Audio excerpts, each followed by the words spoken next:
Social post ప్రేక్షకులకు స్వాగతం. నేను doctor Anil Kumar Bachchu, certified financial planner. ఈ మధ్యలో ఇన్వెస్టర్స్ చూస్తా ఉంటే రిస్క్ అపెటైటే అనుకోండి, ఇన్వెస్ట్మెంట్స్ కూడా డైవర్సిఫికేషన్ చేద్దాము అనేది ఎక్కువగా ఆలోచనలో ఉన్నారనమాట. ఇంతకుముందు ఈ డైవర్సిఫికేషన్ అంటే ఓన్లీ సెక్టర్స్‌లోనే కాదు, బట్ కంట్రీ వైడ్ అంటే ఇంటర్నేషనల్ ఎక్స్‌పోజర్ కూడా పెంచుకుందామని చాలామంది అడుగుతా ఉన్నారు ఇన్వెస్టర్స్. కన్సిడరింగ్ ఎస్పెషల్లీ మనం చూసుకుంటే లాస్ట్ ఇయర్ ఒక 1 ఇయర్ నుంచి మన Indian markets returns more or less స్టాగ్నెంట్‌గా ఉన్నాయి. ఎంఎస్సిఐ ఇండెక్స్ కూడా ఏదైతే ఎమర్జింగ్ మార్కెట్ ఇండెక్స్ మన ఇండియా ఇండెక్స్ వచ్చేసి -0.8 దగ్గర ఉంటే as on yesterday whereas emerging markets MSCI index ఏదైతే ఉందో 18% ఉండింది లాస్ట్ ఇయర్. సో, అది కూడా ఒక రీజన్ అయ్యుండొచ్చు. అండ్ చాలామంది ఏందంటే ఇన్వెస్టర్స్ సైజబుల్ వెల్త్ అయ్యాక ఏంటంటే కంపల్సరీ డైవర్సిఫికేషన్ చేసుకుంటే ఏంటంటే వాళ్ళ వెల్త్‌లో కొంచెం పార్ట్ ఎప్పుడు కూడా మంచిగా పర్ఫార్మ్ చేసేట్టు మల్టిపుల్ కంట్రీస్‌లో ఇన్వెస్ట్ చేస్తే ఏంటంటే మల్టిపుల్ జియోగ్రఫీలో ఇన్వెస్ట్ చేస్తే వాళ్ళకి ఎక్స్‌పోజర్ కూడా డైవర్సిఫై అవుతుంది. అండ్ ఇంకొకటి కూడా రీజన్ ఏంటంటే కొన్ని సెక్టర్స్ స్టాక్స్ ఇండియాలో ఎక్కువగా లేవు. ఎగ్జాంపుల్ తీసుకుంటే ఏఐ స్టాక్స్ ఉన్నాయి. ఏఐ ఆర్టిఫిషియల్ ఇంటెలిజెన్స్‌లో దే ఆర్ అంత ఎక్కువ కంపెనీస్ లేవు. ఉన్నా కానీ ఇండైరెక్ట్‌గా ఏఐకే తప్ప డైరెక్ట్‌గా ఏఐ కంపెనీస్ లేవు. అలాంటి వారికి ఎవరికైతే అట్లాంటివి కావాలి అనుకుంటే యూఎస్‌లో ఉన్నాయి.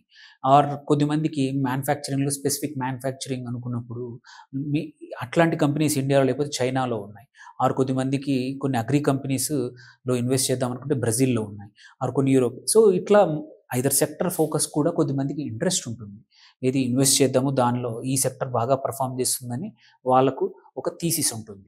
ఆ థీసిస్‌కి తగ్గట్టు కంపెనీస్ ఇండియన్ మార్కెట్‌లో అవైలబుల్ ఉండవు ఇన్వెస్ట్ చేయడానికి. ఇలాంటి సిట్యుయేషన్‌లో కూడా ఏంటంటే ఇంటర్నేషనల్ ఇన్వెస్టింగ్ అంటే మన రెసిడెంట్ ఇండియన్స్ వేరే కంట్రీలో పెట్టడానికి మనం మొగ్గు చూపుతా ఉంటాము. అక్కడ నుంచి కూడా మంచి రిటర్న్స్ పొందడానికి ట్రై చేయొచ్చనమాట.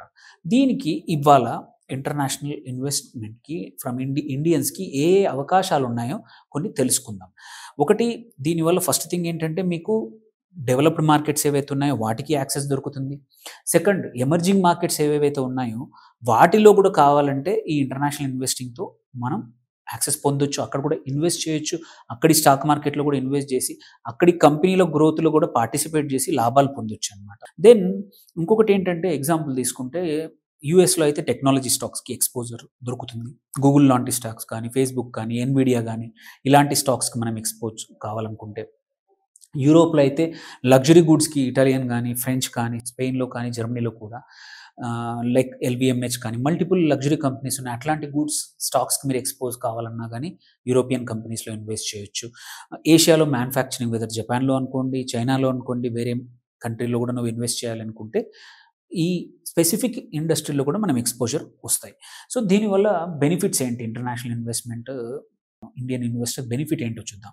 ఫస్ట్ థింగ్ వచ్చేసి కంట్రీ స్పెసిఫిక్ రిస్క్ ఏదైతే ఉందో దాన్ని రెడ్యూస్ చేస్తుంది. ఎగ్జాంపుల్ నీ 100% పోర్ట్‌ఫోలియో ఇండియన్ మార్కెట్స్‌లో ఉన్నప్పుడు ఎవరైతే 100% ఇక్కడే ఉండేసరికి కొద్దిమందికి మొత్తం ఒకే చోట ఉండడం వల్ల ఇండియన్ మార్కెట్ పర్ఫార్మ్ చేస్తేనే నా డబ్బులు నాకొస్తాయి అనుకునే వాళ్ళు కూడా ఉంటారు. అలాంటి వాళ్ళకి ఇదొక గుడ్ డైవర్సిఫికేషన్ మెథడ్. సెకండ్ ఏంటంటే చాలా మటుకి ఈ మార్కెట్స్‌కి, ఇండియన్ మార్కెట్స్‌కి కోరిలేషన్ ఉండదు. యూఎస్ మార్కెట్ పర్ఫార్మ్ చేస్తున్నాయంటే ఇండియన్ మార్కెట్ పర్ఫార్మ్ చేయొచ్చు, చేయకపోవచ్చు. Same way with China markets. Actually China equity markets తీసుకుంటే అంటిల్ 2024 ఒక 10 సంవత్సరాల ముందు వరకి మార్కెట్స్ అక్కడ స్టాగ్నెంట్‌గా ఉన్నాయి. But last year they have performed well. ఎవరైతే ఇండో చైనా ఫండ్స్ కానీ క్వైట్ ఎ ఫ్యూ చైనా మార్కెట్‌లో ఇండియన్స్ ఇన్వెస్ట్ చేశారో they made very good returns 15-20% in last year. ఆ టైంలో మన మార్కెట్ స్టాగ్నెంట్ ఉండే. So, there is a correlation అనేది more or less opposite ఉంది. సో, ఈ కోరిలేషన్ ఇట్లా ఆపోజిట్ ఉండడం వల్ల ఏంటంటే మీ పోర్ట్‌ఫోలియో డైవర్సిఫికేషన్ బాగా జరుగుతుంది. ఇండియన్ మార్కెట్ పర్ఫార్మ్ చేయనప్పుడు ఇట్లాంటి మార్కెట్ పర్ఫార్మ్ చేసి మీ క్యాపిటల్ అప్రిషియేట్ అవుతుంది. అక్కడ పర్ఫార్మ్ చేయనప్పుడు ఇండియన్ మార్కెట్‌లో మంచి పర్ఫార్మెన్స్ వస్తుంది కాబట్టి మన క్యాపిటల్ అక్కడ కూడా. సో, ఒక వెల్ డైవర్సిఫైడ్ పోర్ట్‌ఫోలియోకి ఇంటర్నేషనల్ డైవర్సిఫికేషన్ హెల్ప్స్ అనమాట. దానివల్ల హెల్ప్ అవుతుంది. దాంతో పాటు రూపీ డిప్రిషియేట్ అయిందనుకోండి అడిషనల్ రిటర్న్స్ వస్తాయి. నాట్ జస్ట్ ఇప్పుడు example US dollar against rupee depreciate అవుతే not just dollar returns but also currency returns కూడా 2 కూడా వస్తాయి. దానివల్ల అడిషనల్ రిటర్న్ జనరేట్ చేయడానికి కొన్ని కేసుల్లో అవకాశం ఉంది. సో, ఈ 3 మేజర్ కేసెస్ మనము ఒక రిస్క్స్ చూద్దాం. ఓన్లీ మంచే జరుగుతుందా? మరి చెడు ఏమి ఉండకపోవచ్చు అంటే పక్కా ఉంటుంది. ఒకటేంటంటే మాత్రం ఈ complications investment. Second taxation major important ఏందంటే టాక్సేషన్. సో, కొంచెం అందరూ టాక్సేషన్ కాంప్లికేషన్స్ చూసుకోవాలి. సైమల్టేనియస్‌లీ ట్రేడ్ టెన్షన్స్ కానీ, యుద్ధ భయాలు కానీ, ఇవన్నీ కూడా వెంటాడుతానే ఉంటాయి. నువ్వు ఒక కంట్రీలో ఇన్వెస్ట్ చేసినప్పుడు అక్కడ పొలిటికల్ కండిషన్స్ అయినా మారితే, అక్కడి ఎటువంటి వార్ లైక్ సిట్యుయేషన్స్ వస్తే మాత్రం మనము భయం పడాల్సిందే. సో, అట్లాగే సపోజ్ రూపీ డిప్రిషియేషన్ కాదు అప్రిషియేట్ అయిందనుకోండి, అప్రిషియేట్ అయినా ఇబ్బందే. సో, అందుకోసం అది కూడా ఒకటి చూసుకోవాలి. అట్లాగే టాక్స్ కాంప్లెక్సిటీ నేను చెప్పాను. సో, హయ్యర్ కాస్ట్ కావచ్చు, ఒక్కోసారి డబుల్ టాక్స్ అగ్రీమెంట్ ఉందా చూసుకోవాలి. మనకు ఫారిన్ మార్కెట్ మీద నాలెడ్జ్ లేకపోతే మాత్రం it is better to avoid. Just ఎవరో చెప్పారని, నేను చెప్పానని, ఇంకోరో చెప్పారని మాత్రం ప్లీజ్ డోంట్ ఇన్వెస్ట్. మీకు ఆ మార్కెట్ గురించి థరోగా స్టడీ చేయండి. అక్కడి మార్కెట్‌లోని స్టాక్ మార్కెట్స్ ఎట్లా పెర్ఫార్మ్ చేస్తున్నాయి, what kind of phase they are, ఏ ఇండస్ట్రీస్ బాగున్నాయి, ఏ స్టాక్స్ బాగున్నాయి అనేది చూసుకోండి. అదర్‌వైజ్ రిస్క్ ఇంకా పెరుగుతుంది గానీ తగ్గదనమాట ఇట్లాంటి స్టడీ చేయకపోతే. దెన్ ఆబ్వియస్‌లీ పాలిసీ చేంజెస్ కానీ, ఏమైనా శాంక్షన్స్ ఆ కంట్రీ మీద వస్తే మాత్రం సడెన్‌గా మనకి ఇబ్బందులు ఎదుర్కొంటాం. సో, అవన్నీ కూడా చూసుకొనే ఒక మార్కెట్‌లో ఇన్వెస్ట్ చేయాలా లేదా? చేస్తే కూడా ఎంత చేయాలనేది వెరీ ఇంపార్టెంట్. మీ పోర్ట్‌ఫోలియో ఎంతవరకు ఒక వేరే ఫారిన్ ఇన్వెస్ట్‌మెంట్స్‌కి ఎంతవరకు ఎక్స్‌పోజర్ అనేది కూడా చూసుకోండి. యూజువల్లీ 10-15% కన్నా ఎక్కువ ఎక్స్‌పోజర్ ఉండకపోతే మంచిది. దెన్ అంతా బానే ఉంది. సపోజ్ మంచి చెప్పాము, చెడు చెప్పాము. బట్ ఎలా ఇన్వెస్ట్ చేయాలనే క్వెషన్ కంపల్సరీ వస్తుంది. సో, ఎలా ఇన్వెస్ట్ చేయాలంటే మల్టిపుల్ ఆప్షన్స్ ఉన్నాయి ఇండియన్ ఇన్వెస్టర్స్‌కి.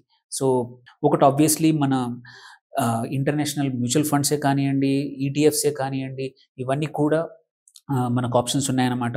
సో, ఇండియన్ డొమిసైల్డ్ అంటే మన ఇండియన్ మ్యూచువల్ ఫండ్ కంపెనీస్ కూడా కొన్ని international fund of funds operate చేస్తాయన్నమాట. ఆల్సో ఈటీఎఫ్‌లను కూడా ట్రాక్ చేస్తా ఉంటాయి. సో, మనం డైరెక్ట్‌గా అక్కడ బ్రోకింగ్ అకౌంట్ కానీ పెట్టాల్సిన అవసరం లేకుండా ఇండియన్ మ్యూచువల్ ఫండ్ హౌసెస్ ద్వారా ఆఫర్ చేస్తున్న ఇంటర్నేషనల్ ఫండ్స్ కొన్ని యూరోప్ స్పెసిఫిక్ ఉన్నాయి, కొన్ని యూఎస్ స్పెసిఫిక్ ఉన్నాయి, కొన్ని చైనా స్పెసిఫిక్ ఉన్నాయి, కొన్ని సౌత్ అమెరికా స్పెసిఫిక్ ఉన్నాయి. సో, వీ కెన్ ఫైండ్ వీటిని పట్టుకొని వాటి ద్వారా ఇన్వెస్ట్ చేయడం అంటే ఈజీ అవుతుంది. మనకి ఎటువంటి అక్కడ డీమ్యాట్ కానీ, అక్కడ అకౌంట్స్ ఏమి ఓపెన్ చేయకుండా సింపుల్‌గా మ్యూచువల్ ఫండ్ ద్వారా కూడా మనం ఇన్వెస్ట్ చేయొచ్చనమాట. సో, ఇది ఏంటంటే ఇండస్ట్రీ క్యాప్ మొత్తానికి ఒక $7 బిలియన్ పెట్టింది ఆర్‌బీఐ. సో, అదయినప్పుడల్లా కొన్ని రోజులు క్లోజ్ చేస్తుంది. మళ్ళా ఓపెన్ అవుతుందనమాట every time. So, annually $7 billion అది క్యాప్ పెట్టింది ఇంటర్నేషనల్ ఇన్వెస్ట్‌మెంట్‌కి మ్యూచువల్ ఫండ్స్ ద్వారా. సెకండ్ ఒక్కటొచ్చేసి డీమ్యాట్ ద్వారా. సో, మనము క్వైట్ ఎ ఫ్యూ కంపెనీస్ ఉన్నాయి. వెస్టెడ్ లాంటి కంపెనీస్, ఇండ్ మనీ లాంటి కంపెనీస్, ఆర్ చాలా బ్రోకర్స్ ఆఫర్ చేస్తా ఉన్నాము. అందులో ఏంటంటే మీరు అక్కడే బ్రోకరేజ్ అకౌంట్ అక్కడ అకౌంట్ ఓపెన్ చేసుకొని, ట్రేడింగ్ అకౌంట్ ఓపెన్ చేసుకొని, ఇక్కడి నుంచే మనం ఆపరేట్ చేసుకోవచ్చు. అక్కడ కూడా కొనడం, అమ్మడం అలాంటివి కూడా చేసుకునే అవకాశాలున్నాయి. సో, దో ఏమంటారు దీనిలో కొంచెం రిస్క్‌తో కూడుకున్న నాలెడ్జ్ కావాల్సిన పని. సో, మీకు పక్కా నాలెడ్జ్ ఉంటే తప్ప తొందరపడి ఇట్లాంటి వెబ్‌సైట్‌లో ఇన్వెస్ట్ చేసి డబ్బులు పొడగొట్టుకోవద్దు. సో, మీకు నాలెడ్జ్ ఉంటే మాత్రం ధైర్యంగా ముందుకెళ్ళండి. ముందుకెళ్ళి ఇంటర్నేషనల్ ఇన్వెస్టింగ్ మీకు నచ్చిన సెక్టార్ మీకు ఏదైతే కాన్ఫిడెంట్‌గా అనిపిస్తుందో దాంట్లో ఇన్వెస్ట్ చేసుకోవచ్చు. అలా కాకుండా ఈవెన్ ఆర్‌బీఐ ఇప్పుడు ఎల్ఆర్ఎస్ అంటే లిబరలైజ్డ్ రెమిటెన్స్ స్కీమ్ ఎల్ఆర్ఎస్.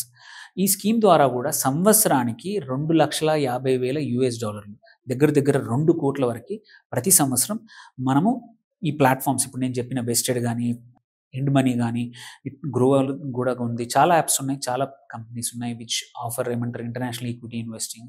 అట్లాంటి ద్వారా డైరెక్ట్‌గా కూడా సంవత్సరానికి 2 కోట్ల వరకి అంటే $2,50,000 వరకి మనం ఇన్వెస్ట్ చేసుకోవచ్చు డైరెక్ట్‌గా ఎల్ఆర్ఎస్ ద్వారా. సో, ఈ 3 రకాల ఆప్షన్స్ ద్వారా ఇవి కాకుండా కొన్ని ఇప్పుడు గిఫ్ట్ సిటీ అని గుజరాత్‌లో ఉంది. Gujarat international finance and tech city. దీని ద్వారా కూడా ఔట్‌బౌండ్ ఏఎఫ్స్ కానీ, ఔట్‌బౌండ్ పీఎంఎస్‌లు కూడా చాలా ఉన్నాయి. సో, వాటిలో ఏంటంటే మనం ఆ పీఎంఎస్ కానీ, ఆ ఏఎఫ్ ద్వారా ఏఎఫ్ అయితే ₹1,00,00,000, పీఎంఎస్ అయితే 50,00,000. సో, వాటి ద్వారా కూడా మనము బయట కంట్రీస్‌కి ఎక్స్‌పోజర్ చేసుకోవచ్చు త్రూ గిఫ్ట్ సిటీ. కొన్ని టాక్స్ అడ్వాంటేజెస్ డీటీఏఏ ఉంటుంది కాబట్టి కొంచెం బెనిఫిట్స్ ఉన్నాయి. ఈవెన్ ఇండియన్ ఇన్వెస్టర్స్‌కి గిఫ్ట్ సిటీ ద్వారా ఔట్‌బౌండ్ ఇన్వెస్ట్‌మెంట్ అక్కడ కూడా సేమ్ లిమిట్ మాత్రం ఎల్ఆర్ఎస్ 2,50,000 వేల డాలర్లు అంటే దగ్గర దగ్గర 2 కోట్ల లిమిట్ అయితే అది కూడా అప్లై అవుతుంది. సో దాని ద్వారా కూడా ఏంటంటే కొన్ని ఏఎఫ్స్ ఏంటంటే డైవర్సిఫై చేస్తాయి. కొంచెం పర్సెంటేజ్ యూఎస్‌కి, కొంచెం యూరోప్‌కి, కొంచెం ఏషియాకి చేసుకోవచ్చు. లేదు నాకు 100% చైనా కంటే చైనాకి చేసుకోవచ్చు. 100% యూఎస్ కంటే యూఎస్ కూడా ఇన్వెస్ట్ చేసే ఫండ్స్ ఉన్నాయి. కొన్ని డైరెక్ట్‌గా ఇన్వెస్ట్ చేస్తాయి వాళ్ళ ఓన్ ఫండ్ ద్వారా. లేదు అంటే కొన్ని ఈటీఎఫ్స్‌ని అట్లాంటి వాటిని కూడా ఇన్వెస్ట్ చేసి మంచి పోర్ట్‌ఫోలియోని బిల్డ్ చేసి అక్కడి మార్కెట్ ద్వారా కూడా మనకు మంచి రిటర్న్స్ ఇచ్చే అవకాశాలు గిఫ్ట్ సిటీ ద్వారా కూడా పీఎంఎస్‌లు, ఏఎఫ్‌లు ఉన్నాయన్నమాట. సో ఇవన్నింటి ద్వారా మీకు ఇంటర్నేషనల్ ఈక్విటీ ఎక్స్‌పోజర్ కావాలి అని చేసుకోవచ్చు. దీంట్లో ఇంపార్టెంట్ థింగ్ ఏంటంటే మాత్రం టాక్స్ ఇంప్లికేషన్స్ మాత్రం కంపల్సరీ చూసుకోవాల్సిందే.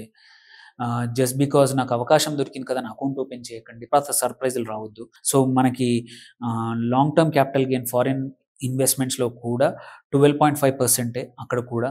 కాకపోతే హోల్డింగ్ మాత్రం 24 మంత్స్. మామూలుగా మనం ఎల్టీసీజీ, ఇండియన్ ఈక్విటీస్‌లో 12 మంత్సే. 1 ఇయర్ ఉంటే బియాండ్ 1 ఇయర్ ఏది హోల్డ్ చేసినా దాని మీద 12.5% విత్ ఫస్ట్ 1,25,000 ప్రాఫిట్ ఏదైతే ఉందో అది వేవ్ ఆఫ్. దానికి ఎటువంటి టాక్స్ ఉండదు. బియాండ్ దట్ 12.5% కట్టాలి. బట్ ఫారిన్ స్టాక్స్‌కి మాత్రం 24 మంత్స్ మినిమమ్ ఉండాలి. 12.5% same applies. Short term capital gain మాత్రం వెరీ ఇంపార్టెంట్. మీ ఇన్‌కమ్ ట్యాక్స్ స్లాబ్ ఏది ఉందో ఆ దానికే అప్లై అవుతుంది. ఇఫ్ యూ ఆర్ ఇన్ 35%, 30% బ్రాకెట్‌లో ఉంటే మాత్రం అంతే అవుతుంది. సో తొందరపడి షార్ట్ టర్మ్ క్యాపిటల్ గెయిన్ ఎక్కువ ట్రేడ్ అయ్యే అవకాశాలు. సో అక్కడ ఇన్వెస్ట్ చేస్తే మాత్రం కొన్ని రోజులు ఉండండి. లేకపోతే షార్ట్ టర్మ్ క్యాపిటల్ గెయిన్‌లో మీ లాభాలన్నీ ఎవాపరేట్ అయ్యే అవకాశాలున్నాయి. సో దో డీటీఏ ఎక్కడైతే ఉందో వాటి ద్వారా 2 చోట్ల టాక్సేషన్ అవ్వదు. సో ఒకటే కంట్రీలో టాక్సేషన్ అవుతుంది మన చోటే. సో యూఎస్ డివిడెండ్ అనుకోండి ఒక 25% ఏమో అక్కడ విత్ హోల్డింగ్ అవుతుంది. Which can be reclaimed by form 67 ఒకటి ఉంటుంది. దాని ద్వారా ఆ 25% కూడా రీక్లెయిమ్ చేసుకోవచ్చు. ఎందుకంటే ఒకటే చోట టాక్సేషన్. అట్లాగే యూరోపియన్ డివిడెండ్ వచ్చేసి హయ్యర్ రేట్స్ ఆఫ్ ఉంటాయి. But so depends on the country taxation మారుతా ఉంటుంది. సో ఆ టాక్సేషన్‌ది ముందే తెలుసుకుంటే మంచిది. లేకపోతే తర్వాత సర్ప్రైజెస్ టాక్స్ డిపార్ట్‌మెంట్ నుంచి మనకు సర్ప్రైజెస్ రావచ్చు ఇన్‌కమ్ టాక్స్ నుంచి కానీ, ఆర్‌బీఐ నుంచి ఫెమా గాని మనం పాటించకపోతే, రూల్స్ పాటించకపోతే. సో ఇంట్రెస్ట్ ఉంటే మాత్రం మల్టిపుల్ ఆప్షన్స్ ఉన్నాయి. ఏమైనా క్వెషన్స్ ఉంటే కామెంట్ చేయండి. Thank you for watching. Signing off doctor Anil Kumar Bachu.